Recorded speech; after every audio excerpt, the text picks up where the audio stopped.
ভাই কি অবস্থা? আগের ওষুধের টাকা পয়সা দেন আর নতুন কিছু প্রোডাক্ট নিয়ে আসছি। ওই ভাই, কোন বালের ওষুধ দিছস? আমার মুখ ফ্রেশ আছিল বেটা, জীবনে কোনোদিন একটা দাগও হয় নাই। তোর এই ওষুধ খাইয়া দেখছস আমার মুখের অবস্থাটা কি?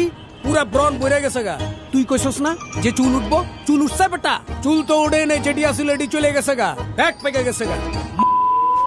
ওই কইছস না এই ওষুধ খাইলে ঘোড়ার মতো দৌড়াইবো জীবন? জীবন বেটা জিমাইতেছে, দেখছ না জিমাইতেছি। আরে ভাই এরকম তো হওয়ার কথা না, এটা তো ভালো ঔষধ, বিজ্ঞাপন দেখেন না? আরে দেখছি তো, বালের বিজ্ঞাপন দেখছি তো, কি হইছ? আপনি মনে হয় নিয়মিত ঔষধগুলো খান নাই। এই নিয়মিত ওষুধ খাইনি বেটা, প্রতিদিন এক বোতল করে খাইছি, তারপর ওই অবস্থা দেখছস। ধুর মিয়া, কি আপনি তো কোনো জাতের কম্পাউন্ডারই না, উত্তেজনার ঠেলায় পুরা বোতল খেয়ে ফেলাইছেন। আপনি যে